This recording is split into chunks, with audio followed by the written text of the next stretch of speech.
അമേരിക്കയുടെ വധഭീഷണികൾക്കിടെ ബംഗറിൽ ഒളിവിൽ പോയ ഇറാന്റെ പരമോന്നത നേതാവ് അയത്തുള്ള ഖമനയെ കുറിച്ച് വാർത്തകൾ പ്രചരിക്കുന്നു. ഇറാനിയൻ പ്രക്ഷോഭം കെട്ടടങ്ങി. യുദ്ധഭീഷണി അമേരിക്ക തന്നെ പതുക്കെ പതുക്കെ ഒഴിവാക്കി. പിടിച്ചു നിൽക്കാൻ പറ്റില്ലെന്ന് അവർക്ക് ഏറെക്കുറെ ബോധ്യമായതിൻ്റെ അടിസ്ഥാനത്തിൽ അമേരിക്കയോടൊപ്പം ചേർന്നുകൊണ്ട് തന്നെ ഇസ്രായേലും തങ്ങൾ ഇറാനെ ആക്രമിക്കുമെന്ന് പറഞ്ഞിട്ടില്ലെന്ന് മാറ്റി പറയുകയും ചെയ്തു. അങ്ങനെ ഒരു ശാന്തമായ അന്തരീക്ഷത്തിലൂടെ ഇപ്പോഴത്തെ ഇറാൻ്റെ സാഹചര്യം നടന്നു നീങ്ങുന്നു എന്ന് അന്താരാഷ്ട്ര മീഡിയകൾ വളരെ പ്രാധാന്യത്തോടു കൂടി റിപ്പോർട്ട് ചെയ്യുന്നു. ചർച്ചാ സംബന്ധമായിരിക്കുന്ന കാര്യവും സോഷ്യൽ മീഡിയയിലും ഏറെക്കുറെ ഇങ്ങനെ തന്നെയാണ് കാണാൻ വേണ്ടി സാധിക്കുന്നത്. പക്ഷേ 24 ചാനൽ, നമ്മൾ കേരളത്തിൽ പ്രവർത്തിക്കുന്ന ശ്രീകണ്ഠൻ നായരുടെ നേതൃത്വത്തിലുള്ള 24 ചാനൽ ഈ വിവരം ഒന്നും അറിഞ്ഞിട്ടില്ല.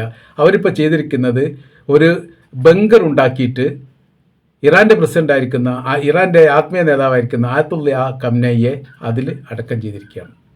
അവരത് പറയുകയും ചെയ്യുന്നു. ആ പറഞ്ഞതിൻ്റെ വീഡിയോ നമ്മളിപ്പോൾ കണ്ടത്. അപ്പോൾ നമ്മൾ മനസ്സിലാക്കേണ്ടത് കേരളത്തിലെ ചാനലുകൾ കൃത്യമായിരിക്കുന്ന വർഗീയ അജണ്ടയുള്ളവരും കൃത്യമായിരിക്കുന്ന രാഷ്ട്രീയ തലങ്ങളുമുള്ളതുമാണ് കൂടുതലും. അതിൽ ഇറാനുമായിട്ട് ബന്ധപ്പെട്ട വിഷയത്തെ അടിച്ചൊതുക്കാൻ വേണ്ടിയിട്ടും അവിടെ ഭരണം അട്ടിമറിച്ചിട്ടുണ്ട്. ഇതിന് മുൻപ് പറഞ്ഞ 24 ചാനലിന് മുമ്പ് പറഞ്ഞത് ഖമനായി രാജ്യം വിട്ടുപോയി എന്നാണ്. രാജ്യം വിട്ടുപോയി. പിന്നീട് അദ്ദേഹത്തിൻ്റെ ഏറ്റവും അടുത്ത 20ഓളം കുടുംബങ്ങൾ റഷ്യയിലേക്ക് വിമാനം കയറി. അതുമായി ബന്ധപ്പെട്ട കുറേ കാര്യങ്ങളൊക്കെ ചേരുമ്പടി ചേർത്ത് കൊണ്ടാണ് അവർ ആ റിപ്പോർട്ടൊക്കെ പുറത്തു വിട്ടത്. 18 ചാനൽ മോശമല്ല, മീഡിയ 1 ചാനൽ മോശമല്ല. മീഡിയ 1 ചാനൽ ഇതിലൊക്കെ ചേർന്ന് നിൽക്കാനുള്ള പ്രധാനമായിരിക്കുന്ന കാര്യം അവിടെ ഇറാനിൽ ഷിയ ഭരണമാണ്. ഷിയ ഭരണത്തെ ജമാഅത്തെ ഇസ്ലാമിക്ക് താല്പര്യമില്ല. അതുകൊണ്ട് തന്നെ അവരെങ്ങനെ എതിർത്തുകൊണ്ടേ നിൽക്കും. ഇങ്ങനൊരു വിഷയം വരുന്ന സമയത്ത് ഗസക്ക് സപ്പോർട്ട് ചെയ്യും, കാരണം അവിടെ ഷിയ അല്ല, സുന്നിയാണ്. സുന്നി എന്ന് പറയുന്ന സമയത്ത് ജമാഅത്തെ ഇസ്ലാമായിട്ട് സഹകരിക്കുന്ന രീതിയാണ് അന്താരാഷ്ട്ര വേദിയിലൊക്കെ ഉണ്ടാവുന്നത്. ഇപ്പോൾ ലോകത്ത് മുസ്ലിം വിഭാഗം എന്ന് പറയുന്നത് ചരിത്രകാരന്മാർ 2 വിഭാഗമായിട്ടാണ് തരംതിരിച്ചത്. ഒന്ന് സുന്നികൾ, മറ്റൊന്ന് ഷിയാക്കൾ. ഈ വിഭാഗമേ ഉള്ളൂ. ജമാഅത്തെ ഇസ്ലാമി, മുജാഹിദ്, തബ്ലീഗ് പോലെയുള്ള വിഭാഗങ്ങളൊക്കെ ലോകാടിസ്ഥാനത്തിൽ സുന്നി പക്ഷത്താണ്. ഷിയാക്കൾ മാത്രമാണ് വേറെ നിൽക്കുന്നത്. അതുകൊണ്ട് ഇവർ സഹകരിക്കാത്തത് കൊണ്ടായിരിക്കും മീഡിയ 1 വല്ലാത്ത രീതിയിൽ വർഗീയത ചില സമയത്തൊക്കെ പറയാറുണ്ട്. ഇറാനുമായിട്ട് ബന്ധപ്പെട്ട വിഷയം ഇല്ലാത്തത് തന്നെ പച്ചക്കള്ളം. ഇപ്പോൾ 24 ചാനൽ പറഞ്ഞത് ഇപ്പോൾ ബംഗറിൽ ഒളിച്ചിരിക്കുകയാണ് ഖമനായി എന്നുള്ളതാണ്. ഒരു അന്താരാഷ്ട്ര റിപ്പോർട്ട് എടുത്ത് പരിശോധിച്ചാലും ഇങ്ങനത്തെ ഒരു സംഭവം കാണാൻ പോലും സാധിക്കില്ല. അൽ ജസീറയോ റോയിറ്റേഴ്സോ BBC-യോ ABC-യോ ഏതെങ്കിലും ഒരു ചാനൽ എടുത്തിട്ട് ഒരു ഔദ്യോഗികതയോട് കൂടിയിട്ട് ഒരു റിപ്പോർട്ട് ഇതുവരെ വന്നിട്ടില്ല. അപ്പോൾ ഇവരുടെ റൂമിൽ ഇരുന്ന് കഴിഞ്ഞിട്ട് അങ്ങോട്ടും ഇങ്ങോട്ടും ആലോചിച്ച് കഴിഞ്ഞിട്ട് ഒരു തീരുമാനത്തിലെത്തുക. നമ്മളിപ്പോൾ ഒരു വെറൈറ്റി റിപ്പോർട്ട് വെക്കുക, ഖമനായി ബംഗറിലാണ് അങ്ങോട്ട് പറയുക. അങ്ങനെ അവർ ഊഹിച്ചുണ്ടാക്കുന്ന ഒരു റിപ്പോർട്ടിൻ്റെ അപ്പുറം ഒരു റിപ്പോർട്ടിൻ്റെ അകത്തും ഇതെവിടെയും കാണാൻ വേണ്ടി സാധിക്കില്ല. ഞാൻ പരമാവധി നോക്കി എവിടെയില്ല. ഇപ്പോൾ ഏറെക്കുറെ ശാന്തത വന്നിരിക്കുന്ന സമയത്ത് ഇയാൾക്ക് പോകേണ്ട കാര്യമില്ല. ഇതിന് മുൻപായിരുന്നെങ്കിൽ രൂക്ഷമായിരിക്കുന്ന സമയത്താണ് പോകേണ്ടത്. രൂക്ഷമായിരുന്ന സമയത്ത് ഈ ഖമനായിയെ റഷ്യയിലേക്കാണ് ഇവർ കയറ്റിവിട്ടത്. പിന്നെ വന്നതിനെക്കുറിച്ച് വരുന്നില്ല, കയറ്റിവിട്ടതിനെക്കുറിച്ച് എല്ലാം റെഡി ആയിട്ടുണ്ട്. അത് ഡോളറിൻ്റെ കണക്കൊക്കെ ഉണ്ട്, $60 മില്യൺ അങ്ങനെ എന്തോ പണമൊക്കെ ശേഖരിച്ചു കൊണ്ടാണ് പോകുന്നത്. അതിൻ്റെ സംവിധാന കാര്യങ്ങളൊക്കെ ഒരുക്കിയിരിക്കുന്നു എന്നുള്ളതൊക്കെ ആയിരുന്നു പറഞ്ഞിരുന്നത്. ഇതിന് മുൻപും സമാനമായിരിക്കുന്ന ഒരു സ്ഥിതി ഉണ്ടായിരുന്നു. ആ മുൻപ് എന്ന് പറഞ്ഞാൽ ഇസ്രായേലും ഇറാനും തമ്മിൽ യുദ്ധമുണ്ടായിരുന്നു. നേർക്കുനേരെ മുഖാമുഖം യുദ്ധമുണ്ടായിരുന്ന ആ സമയം. അത് കഴിഞ്ഞ വർഷത്തെ ജൂൺ 13 തുടങ്ങി 12 ദിവസം നീണ്ടു നിന്ന ആ യുദ്ധത്തിൻ്റെ മധ്യേ ഏകദേശം ഒരു 20-ാം തീയതിയോടെ ഒരു 16-ാം തീയതി ആയതോട് കൂടിയിട്ട് ഇദ്ദേഹം ബംഗറിൽ ഈ 24 ചാനൽ ഒളിപ്പിച്ചു. 18 പിന്തുണ കൊടുത്തു, മീഡിയ 1 പിന്തുണ കൊടുത്തു. അങ്ങനെ ആൾ ബംഗറിൽ തന്നെയായി. തൊട്ട് ദിവസം തന്നെ പിന്നെ കണ്ടു ജനങ്ങൾ സംബോധന ചെയ്യുന്ന റിപ്പോർട്ട് വന്നത്. പിന്നെ അതിനെക്കുറിച്ചിട്ട് ഇവരാരും മിണ്ടിയത് പോലുമില്ല. ഒന്നും പൊട്ടണ പോലെ അവർ മിണ്ടാതിരുന്നു എന്നുള്ളതാണ് ഇതിൻ്റെ യാഥാർത്ഥ്യം. ഇതിന് മുൻപ് 24 ചാനൽ ഇസ്രായേലിലേക്ക് 2 റിപ്പോർട്ടർമാരെ വിട്ടിരുന്നു. ഒരു പ്രാധാന്യത്തോടു കൂടി ശ്രീകണ്ഠൻ നായർ തന്നെ ആ കാര്യം പറഞ്ഞു. തങ്ങൾക്ക് ലൈവായിട്ട് റിപ്പോർട്ട് ചെയ്യാൻ വേണ്ടിയിട്ട് ഇന്ത്യയിൽ ഒരു പക്ഷേ ആദ്യമായിട്ടായിരിക്കാം 24, അങ്ങനെ തന്നെയാണ് പറഞ്ഞത്, ഇന്ത്യയിൽ ആദ്യമായിട്ടാണെന്നാണ് എനിക്ക് തോന്നുന്നത്, 24 ചാനലിൽ 2 റിപ്പോർട്ടർമാരെ ഞങ്ങൾ ഇസ്രായേലിലേക്ക് അയച്ചിരിക്കുന്നു എന്നുള്ളത്. ഇസ്രായേൽ അവരെത്തി, അതൊരു യാഥാർത്ഥ്യമാണ്.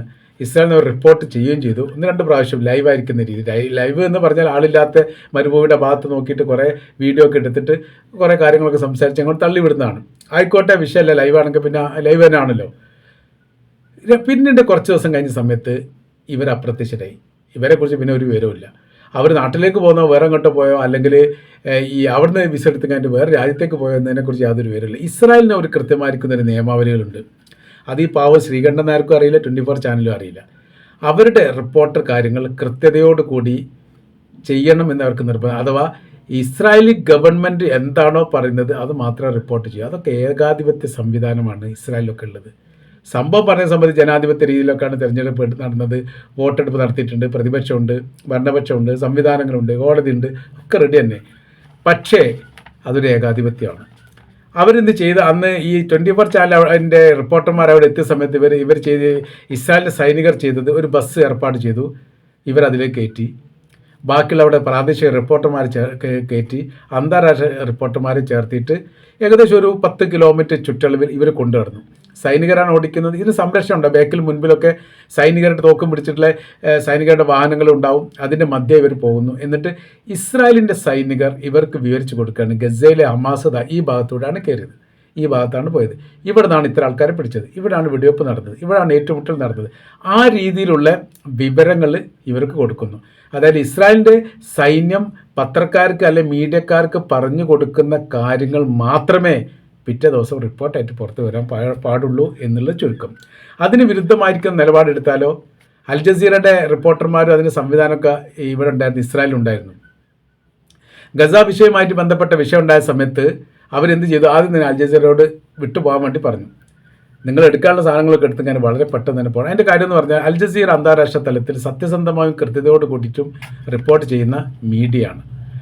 ഈ റോയിറ്റേഴ്സ് പോലെയും BBC പോലെയും ശ്രദ്ധിക്കപ്പെടുന്നുണ്ട് അൽ ജസീറ എന്ന ചാനലിനെ.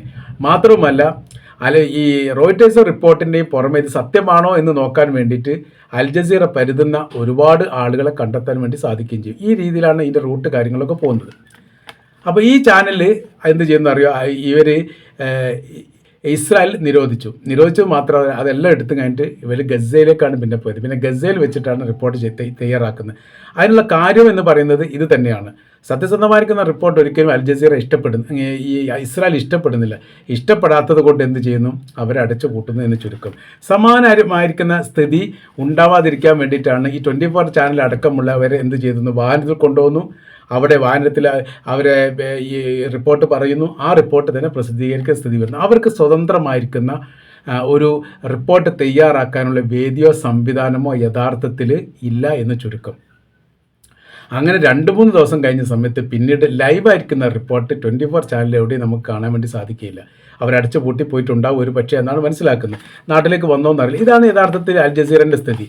ഇപ്പോൾ ഇതിനിടയിൽ ഇസ്രായേലിൻ്റെയും അമേരിക്കയുടെയും നയവും നിലപാടും അങ്ങനെ തന്നെ റിപ്പോർട്ട് ചെയ്തിട്ട് അതിൽ ആനന്ദം കൊള്ളുന്ന വിഭാഗമാണ് യഥാർത്ഥ 24 ചാനലൊക്കെ അന്താരാഷ്ട്ര തലത്തിലുള്ള ചാനലാണ്. ഇവിടെ കേരളത്തിൽ മാത്രമൊന്നുമല്ല, പുറത്തുണ്ട്. അതെടുത്ത് പരിശോധിച്ചാലും കാണാൻ പറ്റും അവരുടെ സ്വഭാവ രീതി, റൂട്ടുകളൊക്കെ പോകുന്നത് എങ്ങനെയാണെന്നുള്ളത്. 24 അങ്ങനെയാണ്, ഏറെക്കുറെ മീഡിയ 1 അങ്ങനെയൊക്കെ തന്നെയാണ്. ഇറാൻ ചെയ്യുന്ന പല സംഭവങ്ങളും ഇറാൻ നടക്കുന്ന പല സംഭവങ്ങളും കൃത്യതയോടുകൂടി റിപ്പോർട്ട് ചെയ്യില്ല. നമുക്കൊരു 5-8 ചാനൽ പരിശോധിച്ചതിന് ശേഷം മാത്രമേ യാഥാർത്ഥ്യം ഏതെന്ന് തിരിച്ചറിയാൻ വേണ്ടി പറ്റൂ. അല്ലെങ്കിൽ സോഷ്യൽ മീഡിയയോ അന്താരാഷ്ട്ര ചാനലിനോ ആശ്രയിച്ചെങ്കിൽ മാത്രമേ സത്യം മനസ്സിലാക്കാൻ പറ്റൂ എന്ന് ചുരുക്കം. അപ്പോൾ ഇതിനിടയിൽ രഹസ്യമായിരിക്കുന്ന ഒരുപാട് കാര്യങ്ങൾ, രഹസ്യ സർവീസുകൾ ചോർത്തിയൊരു സംഭവം ഉണ്ടായിരുന്നു ഇസ്രായേലിൻ്റെ അകത്ത്. ചില മീഡിയകളൊന്നും കേരളത്തിലത്തെ റിപ്പോർട്ട് ചെയ്തിട്ടില്ല. ന്യൂക്ലിയർ പദ്ധതിയുമായിട്ട് ബന്ധപ്പെട്ട കാര്യങ്ങൾ ചോർത്തി, രാഷ്ട്രങ്ങളുടെ രഹസ്യമായിരിക്കുന്ന ബന്ധങ്ങൾ ചോർത്തി, ആയുധ കരാറുമായിട്ട് ബന്ധപ്പെട്ട കാര്യങ്ങൾ ചോർത്തി, ശാസ്ത്രജ്ഞന്മാരുടെ താമസവും അവരുടെ പേര് വിവരങ്ങൾ ചോർത്തി, അങ്ങനത്തെ കുറേ കാര്യങ്ങൾ ഇറാൻ ചെയ്തിരുന്നു. മാത്രമല്ല ഇസ്രായേൽ ഇറാൻ യുദ്ധവുമായിട്ട് ബന്ധപ്പെട്ട സമയത്ത് ലോകത്ത് ഈ ചരിത്രത്തിൽ ആദ്യമായിട്ടാണ് ഇസ്രായേലിന് ഇത്രയേറെ ക്രൂരമായിരിക്കുന്ന ഒരു ആക്രമണം ഇറാൻ്റെ ഭാഗത്തുനിന്ന് ഉണ്ടാകുന്നത്.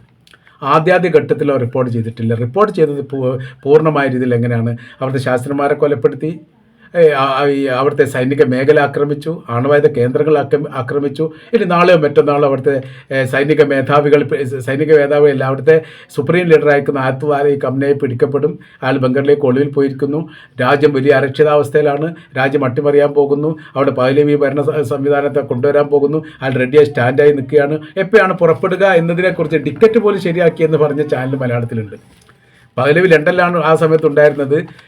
അയാൾ ഈ ഇറാനിലേക്ക് ഭരണം ഏറ്റെടുക്കാൻ പോരുന്ന തീയതി പോലും കുറിക്കപ്പെടാൻ പോവുകയാണ് എന്ന തരത്തിലുള്ള റിപ്പോർട്ട് പോലും നമുക്ക് കേരള ചാനലിൽ നിന്ന് കേൾക്കാൻ വേണ്ടി മനസ്സിലാക്കാൻ വേണ്ടി സാധിക്കും. യഥാർത്ഥത്തിൽ ഈ രീതിയിലാണ് ഈ റിപ്പോർട്ട് തയ്യാറാക്കുന്നത്. അതായത് സത്യസന്ധമായിരിക്കുന്ന കാര്യങ്ങളല്ല, കൃത്യമായിരിക്കുന്ന രാഷ്ട്രീയ അജണ്ടയോട് കൂടിയും വർഗീയ അജണ്ടയോട് കൂടിയും തന്നെയാണ് ഇതിനെയൊക്കെ ഈ മീഡിയക്കാർ സമീപിക്കുന്നത് എന്ന് ചുരുക്കം. നമ്മൾ പറഞ്ഞു വരുന്ന വിഷയം ഇതാണ്. ഒരു മീഡിയയിൽ പരിശോധിച്ചാലും യഥാർത്ഥത്തിൽ കംനായി ബംഗറിലാണ് എന്ന റിപ്പോർട്ട് കാണാൻ വേണ്ടി സാധിക്കില്ല. ശ്രീകണ്ഠൻ നായർ വെല്ലുവിളിക്കുന്ന 1,00,000 രൂപ ഇനാം തരാൻ തയ്യാറാണ്. നിങ്ങൾ ഏതെങ്കിലും ഒരു ചാനൽ, അന്താരാഷ്ട്ര തലത്തിലുള്ള ഏതെങ്കിലും ഇംഗ്ലീഷോ അറബിയോ ഉറുദോ ഏതെങ്കിലും ഒരു ചാനൽ ഇങ്ങനെ റിപ്പോർട്ട് കണ്ടിട്ടുണ്ട് എന്ന് നിങ്ങൾക്ക് പറയാൻ വേണ്ടി സാധിക്കുമോ? തെളിയിക്കാൻ 1,00,000 രൂപ നിങ്ങൾക്ക് അയച്ചു തരും.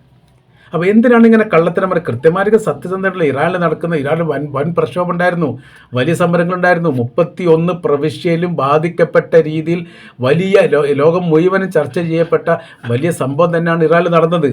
അതിൽ ഓരോരോ ഭാഗവും ഏരിയകൾ വെച്ചുകൊണ്ട് ഇറാൻ്റെ റവല്യൂഷണറി ഫോഴ്സ് IRGC അതിനെ നിയന്ത്രിച്ചു കൊണ്ടേയിരുന്നു. അവിടെ യഥാർത്ഥത്തിൽ അവരല്ല നിയന്ത്രിച്ച് ഇസ്ലാമിക് റവല്യൂഷണറി ഗാർഡ് കോർപ്പ് എന്ന് പറയുന്ന IRGC എന്ന് പറയുന്ന വിഭാഗം ഈ പറയപ്പെട്ട 31 പ്രവിശ്യകളെ പകുതിയായിട്ട് ഭാഗിച്ചുകൊണ്ട് അവർക്ക് ഒരു സെക്ഷനും രഹസ്യമായിരിക്കുന്ന പോലീസ് സേനയ്ക്ക് മറ്റൊരു സെക്ഷനും കൊടുത്ത് രഹസ്യമായിരിക്കുന്ന സൈനിക സെക്ഷനും പോലീസ് വിഭാഗവും അവിടെ പ്രവർത്തിക്കുന്നുണ്ട്. ഇതാരാന്ന് ആർക്കും അറിയില്ല. അത് അവർക്ക് യൂണിഫോം ഇല്ല. അവർ ഈ പ്രക്ഷോഭകാരികളോടൊപ്പം കൂടി ഉണ്ട് എന്നുള്ളതാണ്. കാരണം പ്രക്ഷോഭത്തിൻ്റെ അവസ്ഥാസ്ഥിതികൾ മനസ്സിലാക്കാൻ വേണ്ടി നുഴഞ്ഞു കയറി അവിടെ നിന്ന് രഹസ്യങ്ങൾ ചോർത്താൻ വേണ്ടി വളരെ മിടുക്കന്മാരാണ് ഈ പറയപ്പെട്ട പേഴ്സണൽ ട്രൂപ്പ്. അത് ഏകദേശം 10 ലക്ഷം എന്ന് പറയുന്നത് 50 ലക്ഷം എന്നും പറയുന്നത് കൃത്യമായിരിക്കുന്ന കണക്കൊന്നും ഇല്ല. കൃത്യമായിരിക്കുന്ന ആയുധ സംവിധാന കാര്യങ്ങളൊക്കെ അവർക്ക് അറിയാവുന്നതാണ്. ആ റൂട്ടിലൂടെ സഞ്ചരിച്ചു കൊണ്ടാണ് യഥാർത്ഥത്തിൽ പ്രക്ഷോഭകാരികളെ അടക്കം ചെയ്തത് ആഭ്യന്തരമായ രീതിയിൽ. പിന്നെ പുറത്ത് അന്താരാഷ്ട്ര തലത്തിൽ ആ വിഷയത്തിൽ ഇടപെട്ടത് ഇറാൻ്റെ വിദേശകാര്യ മന്ത്രിയും ഇറാൻ്റെ പ്രസിഡന്റും ഇറാൻ്റെ സുപ്രീം ലീഡറും ഒരേ നിലപാട് പറഞ്ഞു. അമേരിക്കയുടെ മിഡിൽ ഈസ്റ്റിൽ പ്രവർത്തിക്കുന്ന ഒരു സൈനിക മേഖലയും തുറന്ന് പ്രവർത്തിക്കാത്ത വിധം ചാരമാക്കി ഞങ്ങൾ തീർക്കും, ഞങ്ങൾ ആക്രമിച്ചു. അതോടുകൂടി ഭയന്ന് പറിച്ചുപോയി. ഇതൊക്കെ പറയാൻ വേണ്ടിയിട്ട് ശ്രീകണ്ഠൻ നായരെ അതിനും വേണം ഒരു ധൈര്യം, ഒരു ഉളുപ്പും. അത് 24 ചാനലില്ല എന്നുള്ളത് ഒരു യാഥാർത്ഥ്യമാണ്.